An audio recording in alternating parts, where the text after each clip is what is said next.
उच्चतम न्यायालय ने मुख्य निर्वाचन और अन्य निर्वाचन आयुक्त के नियुक्ति एक समिति द्वारा करने का निर्णय लिया गया है। इस समिति में कौन कौन शामिल होंगे। अब दोस्तों बात करते हैं दोस्तों, एक्चुअली में दोस्तों हुआ क्या था, सुप्रीम कोर्ट के द्वारा दोस्तों एक ऐतिहासिक निर्णय दोस्तों दिया गया है। देखो ये दोस्तों एक बात ध्यान रखना, सुप्रीम कोर्ट दोस्तों जब 5 से अधिक दोस्तों जज बैठे, 5 जज हो या 5 से दोस्तों अधिक जज हो, तो उसे बोलते हैं कॉन्स्टिट्यूशनल बेंच, या फिर दोस्तों उसे कहते हैं संवैधानिक दोस्तों बेंच। हाँ दोस्तों इसे बोलते हैं संवैधानिक दोस्तों पीठ कहते हैं। जब दोस्तों कितने आपके 5 या फिर दोस्तों 5 से अधिक जो मेंबर हैं वो न्यायाधीश जो है शामिल होते हो, मतलब वो दोस्तों बड़े महत्वपूर्ण फैसले होते हैं जिन पर दोस्तों 5 या 5 से अधिक मेंबर जो हैं वो शामिल होते हैं। मतलब दोस्तों ये जो आपके फैसला है इसमें 5 मेंबर शामिल थे, मतलब दोस्तों एक कौन सी बेंच है, संवैधानिक जो पीठ है आपके, और बड़ा महत्वपूर्ण फैसला इसके द्वारा दिया गया। किसके द्वारा दोस्तों, कौन इस पीठ के अध्यक्ष थे, के एम जोसेफ दोस्तों ये आपके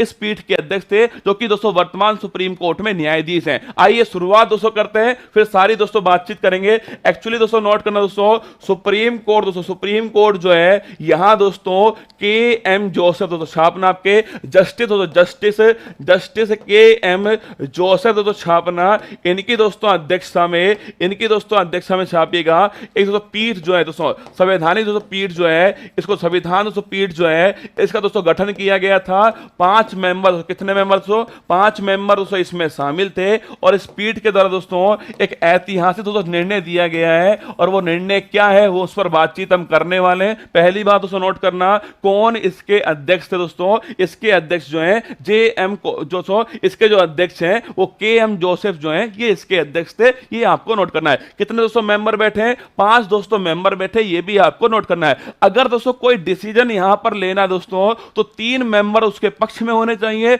और 2 मेंबर दोस्तों उसके विपक्ष में होने चाहिए। कुल मिलाकर मिनिमम मिनिमम जो है दोस्तों, न्यूनतम दोस्तों 3 मेंबर जो है वो इसके पक्ष में होने चाहिए। याद करो दोस्तों, एक फैसला मैंने दोस्तों आपको लिखवाया था, केशवानंद भारती केस, याद करो केशवानंद भारती केस जो है, इसमें रसगुल्ला कितने दोस्तों 13 दोस्तों जज बैठे थे। अब तक की दोस्तों सबसे बड़ी बेंच, क्या अब तक की सबसे दोस्तों बड़ी बेंच थी ये, और इसका जो फैसला है वो 7-6, याद करो दोस्तों 7-6। इसलिए तो मैं आपसे कहता हूं कि अगर गलती से एक दोस्तों न्यायाधीश जो है यहां से दोस्तों यहां पहुंच जाते, तो आज दोस्तों काया पलट चुकी होती है, कुछ और ही होता सुप्रीम कोर्ट आज के जमाने में। पर दोस्तों जो हुआ वो आपके सामने 7-6 से फैसला आपके केशवानंद भारती केस में आया। अब शुरुआत दोस्तों कहां से होती है, एक्चुअली दोस्तों एक आपको निर्वाचन आयुक्त मैंने लिखवाया था अरुण गोयल, दोस्तों याद करो मैंने दोस्तों आपको एक दोस्तों निर्वाचन जो आयुक्त है दोस्तों भारत के, देखो भारत दोस्तों वर्तमान अगर पूछे आपसे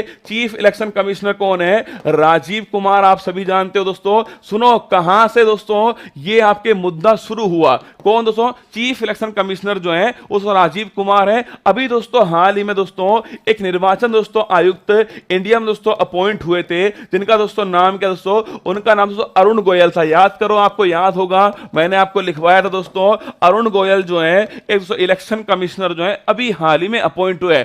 एक्चुअली दोस्तों सुप्रीम कोर्ट का दिमाग खराब हो गया जब उन्होंने दोस्तों देखा ना कि इन्होंने दोस्तों स्वैच्छिक सेवानिवृत्ति आईएएस ऑफिसर थे, इन्होंने दोस्तों आपसे अपनी दोस्तों मर्जी से दोस्तों क्या करा, रिटायरमेंट लिया, और 24 घंटे के दोस्तों भीतर ही क्या बन गए दोस्तों, निर्वाचन आयुक्त बन गए। मतलब ये पहले ही तय था कि इनको निर्वाचन आयुक्त बनाना है, समझे मेरी बात को। हुआ क्या दोस्तों, इन्होंने दोस्तों ये आईएएस ऑफिसर थे दोस्तों, इन्होंने स्वैच्छिक दोस्तों आपके क्या है, इन्होंने रसगुल्ला स्वैच्छिक सेवानिवृत्ति लेते हैं, मतलब रिटायरमेंट दोस्तों खुद लिया इन्होंने, और 24 घंटे के भीतर दोस्तों क्या बन गए, ये दोस्तों आपके निर्वाचन आयुक्त अपॉइंट हो गए। मतलब दोस्तों पहले से ये तय था कि इनको निर्वाचन आयुक्त बनाना है, इसलिए दोस्तों इनको रिटायरमेंट दिलवाया गया। भाई साहब क्या जमाना दोस्तों आ गया, रिटायरमेंट दिलवाया गया और सीधा दोस्तों निर्वाचन है। सुप्रीम कोर्ट ने कहा इतनी जल्दी किस बात की थी, सुप्रीम कोर्ट भाई साहब जो लात मारती है दोस्तों, खतरनाक लात मारती है। सुप्रीम कोर्ट ने कहा एक बात बताओ,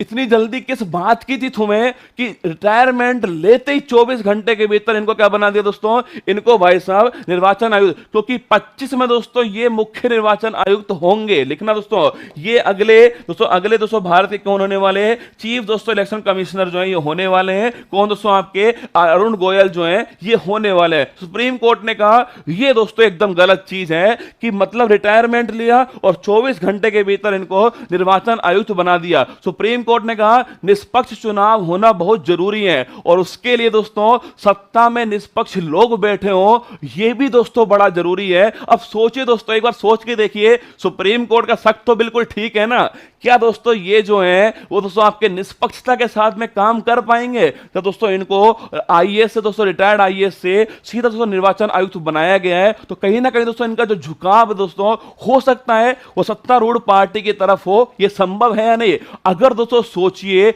अगर दोस्तों ये मुख्य निर्वाचन आयुक्त बन गए भविष्य में और फिर रसगुल्ला क्या होगा, फिर भाई साहब आप समझ सकते हो कौन कौन सी घटनाएं जो है होने वाली हैं। अब सुनना दोस्तों, हुआ क्या, ये आपके सामने अनूप बरनवाल, इन्होंने दोस्तों आपके सुप्रीम कोर्ट में दोस्तों एक केस दर्ज कराया। किसने दोस्तों, अनूप बरनवाल ने। और इन्होंने दोस्तों इसके ऊपर दोस्तों क्या करा, आपके इसके ऊपर दोस्तों इन्होंने मुद्दा उठा दिया कि सुप्रीम कोर्ट डिसीजन ले कि जो मुख्य निर्वाचन आयुक्त है और जो आपके दोस्तों अदर इलेक्शन कमिश्नर हैं उनकी जो नियुक्ति हो किस प्रकार होनी चाहिए। सुप्रीम कोर्ट तैयार बैठा ही था कि कोई आए और हम डिसीजन दे, बढ़िया वाला डिसीजन दे। और सुप्रीम कोर्ट ने दोस्तों अनूप बरनवाल के छापना दोस्तों, अगर आपसे पूछ ले, लिखना दोस्तों, ये जो डिसीजन दोस्तों आया है वो कौन से केस में दोस्तों आया है, अनूप बरनवाल। अरे सुनो, अभी तो बहुत कहानी बाकी है, ठीक है। अनूप दोस्तों बरनवाल जो केस है इसमें दोस्तों सुप्रीम कोर्ट ने ऐतिहासिक दोस्तों, लिखना, लिखो, ऐतिहासिक दोस्तों डिसीजन जो है, ऐतिहासिक दोस्तों निर्णय जो है वो सुनाया है। और सुप्रीम कोर्ट ने दोस्तों कहा है कि जो मुख्य दोस्तों निर्वाचन जो आयुक्त है, छापना दोस्तों चीफ दोस्तों इलेक्शन कमिश्नर, लिखिएगा मुख्य निर्वाचन जो आयुक्त हैं। और दोस्तों जो भारत में मुख्य निर्वाचन दोस्तों आयुक्त जो हैं, और दोस्तों इसके अलावा छापना दोस्तों आपके जो दोस्तों निर्वाचन जो आयुक्त हैं, इनका जो अपॉइंटमेंट दोस्तों होने वाला है ना, इनका दोस्तों अपॉइंटमेंट कौन करेगा दोस्तों, अभी कौन करता है दोस्तों, अभी करते हैं राष्ट्रपति साहब। कौन करते हैं, प्रेसिडेंट साहब करते हैं। लेकिन दोस्तों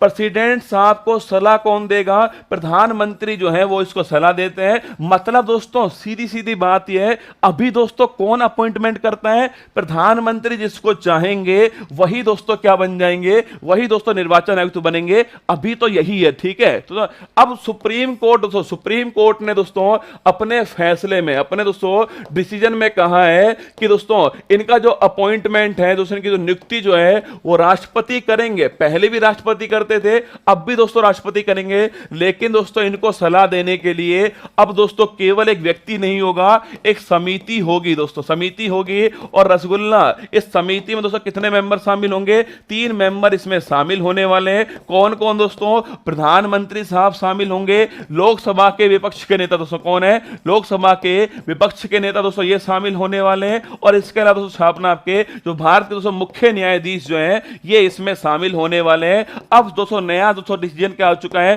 पहले दोस्तों प्रधानमंत्री सलाह किसको देते थे, राष्ट्रपति को देते थे। अब कहा गया है कि दोस्तों एक समिति होगी जिसमें दोस्तों आपके प्रधानमंत्री होंगे, लोकसभा के विपक्ष के नेता होंगे और मुख्य न्यायाधीश। आप पूछोगे इन्हें ही क्यों शामिल किया, देखो एक्चुअली दोस्तों ये जो सत्तारूढ़ पार्टी आ चुकी है, दोस्तों विपक्ष में जो बैठा है वो भी दोस्तों आ चुका है और नजर रखने के लिए न्यायपालिका भी आ चुकी है, तीनों को शामिल कर लिया गया है। इस प्रकार दोस्तों समिति तैयार की गई है। यह सलाह किसको देगी दोस्तों, ये राष्ट्रपति को सलाह देगी और उसी सलाह पे दोस्तों क्या होगा, अपॉइंटमेंट होने वाला है। ये दोस्तों सुप्रीम कोर्ट के द्वारा ऐतिहासिक डिसीजन जो है वो आपके सामने दोस्तों। और ये भी कहा सुप्रीम कोर्ट ने कि इनको दोस्तों चुनाव आयोग को जो पैसा चाहिए वो सीधा संचित निधि से निकाल लो, किसी से पूछो मत दोस्तों। इन्होंने क्या कहा दोस्तों, चुनाव जो आयोग है दोस्तों ये किसी पर डिपेंड नहीं होना चाहिए, मतलब दोस्तों ये निष्पक्ष होना चाहिए। इसके लिए दोस्तों जो भी दोस्तों इन्हें धन चाहिए वो कहां दोस्तों, संचित निधि से सीधे निकाल लेना चाहिए, इनको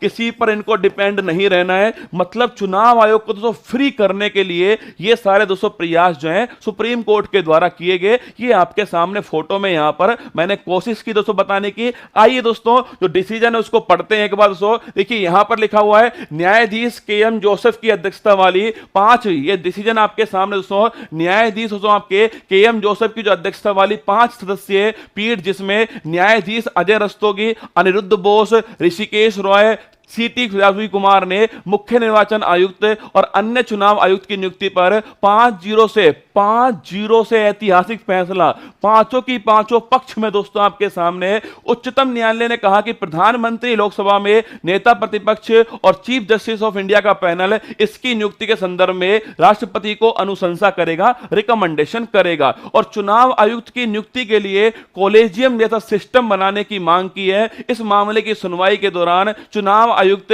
अरुण गोयल की नियुक्ति पर सवाल उठे। किसके दोस्तों? अरुण गोयल जो है उसकी नियुक्ति पर सवाल उठे। संविधान के अनुच्छेद 324(2) में निर्वाचन आयुक्त और उतने अन्य निर्वाचन आयुक्त से यदि कोई हो जिसने राष्ट्रपति समय समय पर नियत करेगा, मिलकर बनेगा और मुख्य निर्वाचन जो आयुक्त है और अन्य निर्वाचन आयुक्त की नियुक्ति संसद द्वारा इस नियमित बनाई गई विधि के उपबंध के अधीन राष्ट्रपति द्वारा की जाएगी। यहां पर लिखा हुआ है आपके सामने। अगर दोस्तों पूछूं आपसे, निर्वाचन दोस्तों आयोग छापे दोस्तों, अगर बात करें दोस्तों किसकी, आपके इलेक्शन कमिश्नर। याद करो दोस्तों, आप में से कौन कौन बताना चाहेगा कि निर्वाचन जो आयोग है ये संविधान के कौन से भाग में, कमेंट बॉक्स में आपको छाप देना है। ठीक है, आर्टिकल दोस्तों पूछूं आपसे 324 से 329 दोस्तों आपके आर्टिकल हो गया है। कब दोस्तों ये स्थापना होती है दोस्तों? आपके 25 जनवरी 25 जनवरी 1950 को इसका दोस्तों गठन किया गया था। इसलिए दोस्तों 25 जनवरी को दोस्तों नोट करना, आपके 25 जनवरी से नोट करना। आपके कब दोस्तों आपके भारत में दोस्तों वोटर्स डे कब बनाते हैं? वोटर्स डे जो है छापेगा दोस्तों, ये कब सेलिब्रेट करते हैं? 25 जनवरी को सेलिब्रेट करते हैं। अगर आपसे पूछो दोस्तों भारत में दोस्तों वर्तमान दोस्तों पूछूं आपसे, वर्तमान में दोस्तों क्या दोस्तों आपके इसका स्ट्रक्चर है 1+2, मतलब दोस्तों एक क्या है, एक दोस्तों वर्तमान में मुख्य निर्वाचन दोस्तों आयुक्त हो गए और दोस्तों दो कौन दोस्तों आपके, दो छापना दोस्तों आपके, ये दोस्तों केवल आपके इलेक्शन कमिश्नर हैं, निर्वाचन आयुक्त है, ये भी आपको ध्यान रखना है। ठीक है, अगर पूछूं आपसे कितना दोस्तों कार्यकाल छापना सो, कार्यकाल दोस्तों पूछे आपसे छापना सो 6 वर्ष या दोस्तों 65 वर्ष की आयु जो भी दोस्तों पहले हो, ये दोस्तों आपके छापना दोस्तों ये इनका कार्यकाल होता है। अगर आपसे पूछे 6 वर्ष या 65 वर्ष की आयु जो भी पहले हो, वो इनका कार्यकाल जो है वो होने वाला है। ठीक है, आगे दोस्तों देखिएगा, अगर आपसे पूछे दोस्तों निर्वाचन दोस्तों आयुक्त जो है इंडिया के दोस्तों पहले लिखिए दोस्तों, इंडिया के दोस्तों पहले चीफ इलेक्शन कमिश्नर जो है कौन थे? सुकुमार सेन छापना। ये दोस्तों इंडिया के पहले चीफ दोस्तों इलेक्शन कमिश्नर थे सुकुमार सेन। दोस्तों नोट कीजिएगा, पहली दोस्तों महिला पूछूं आपसे, पहली दोस्तों महिला मुख्य निर्वाचन जो आयुक्त हैं रमा देवी। नोट करना आपके दोस्तों, पहली दोस्तों मुख्य निर्वाचन आयुक्त रमा देवी हैं। और वर्तमान दोस्तों पूछूं आपसे, राजीव कुमार जो है वो वर्तमान दोस्तों भारत के चीफ इलेक्शन कमिश्नर हैं। ये सारी बातें आपको ध्यान रखनी है, इंपॉर्टेंट सवाल बनने वाला है। ये दोस्तों आपके पॉलिटी का सवाल दोस्तों आपके सामने हो गया और ये दोस्तों करंट अफेयर्स का मोस्ट इंपॉर्टेंट सवाल आपके सामने यहां पर मैंने बताने की कोशिश आपको की है। लिखिए दोस्तों, आंसर पूछा है कि भाई इनकी नियुक्ति एक समिति के द्वारा करने का निर्णय लिया गया है। इस समिति में कौन कौन शामिल होंगे? प्रधानमंत्री होंगे, लोकसभा विपक्ष का नेता होगा, भारत के मुख्य न्यायाधीश होंगे। ऑप्शन नंबर डी जो है इसका करेक्ट आंसर होने वाला है। आप में से कोई बताएगा कि अगर इस डिसीजन को परिवर्तित करना है तो कौन कर सकता है? चलो देखते हैं कौन बताएगा आप में से। अब मैंने सवाल पूछा कि सुप्रीम कोर्ट ने दोस्तों निर्णय दिया है, अब आप बताओ मुझे ये जो डिसीजन दोस्तों आया सुप्रीम कोर्ट का, सुप्रीम कोर्ट दोस्तों निर्णय जो दिया है कि 3 मेंबर जो है इनकी दोस्तों कमेटी बननी चाहिए। इस डिसीजन को अगर चेंज मुझे करना है दोस्तों, अगर इसे परिवर्तित करना है तो किसके पास में पावर है इसको परिवर्तित करने की? कमेंट बॉक्स में आपको छाप के बताना है। ठीक है, सवाल अच्छा है, सोच के बताना। ठीक है, सोच के बताना। सुप्रीम कोर्ट दोस्तों बहुत सारे अच्छे डिसीजन देती है, पर एक मामले में दोस्तों, एक मामले में सुप्रीम कोर्ट दोस्तों कभी भी एग्री नहीं होती। क्या दोस्तों? कभी भी दोस्तों एग्री नहीं होती और ये इसकी सबसे बड़ी दोस्तों कमी है। जब सुप्रीम कोर्ट के अंदर दोस्तों कहा गया कि भाई साहब आप जिस हिसाब से जज दोस्तों बनाते हैं, न्यायाधीश जो बनाते हैं, आपकी जो प्रणाली है वो है दोस्तों कॉलेजियम प्रणाली। कौन सी दोस्तों? कॉलेजियम प्रणाली है। अब सुप्रीम कोर्ट से कहा गया कि हम दोस्तों क्या कर रहे हैं, हैं, हम 99वां संविधान संशोधन कर रहे हैं और इसके द्वारा नेशनल जुडिशरी अपॉइंटमेंट कमीशन बना रहे हैं। इसमें दोस्तों भारत के मुख्य न्यायाधीश जो हैं वो भी शामिल होंगे दोस्तों। इसके अलावा दो दोस्तों अन्य न्यायाधीश जो हैं ये भी दोस्तों इसमें शामिल होने वाले हैं। इसके अलावा दोस्तों भारत के कानून जो मंत्री हैं वो दोस्तों इसमें शामिल होंगे। इसके अलावा दोस्तों आपके दो मेंबर जो सरकार चुनेगी वो इसमें शामिल होंगे। हमने कहा कि हम क्या करते हैं, हम 99वां संविधान संशोधन करते हैं। सुनो, सुप्रीम कोर्ट खुद के ऊपर लागू नहीं करेगी दोस्तों। हमने कहा कि हम 99वां संविधान संशोधन करते हैं और उसके द्वारा कोलेजियम के स्थान पे नेशनल जुडिशरी अपॉइंटमेंट कमीशन बनाएंगे। अब सोचो दोस्तों, संविधान संशोधन हमने कर दिया संविधान के अंदर, मतलब संसद ने दोस्तों संविधान संशोधन किया, राज्यों ने दोस्तों, आधे राज्यों ने दोस्तों अप्रूवल दिया इसको। सुप्रीम कोर्ट ने इस संविधान संशोधन को असंवैधानिक करार दे दिया। जब खुद पर बात आई दोस्तों, जब खुद पर बात आई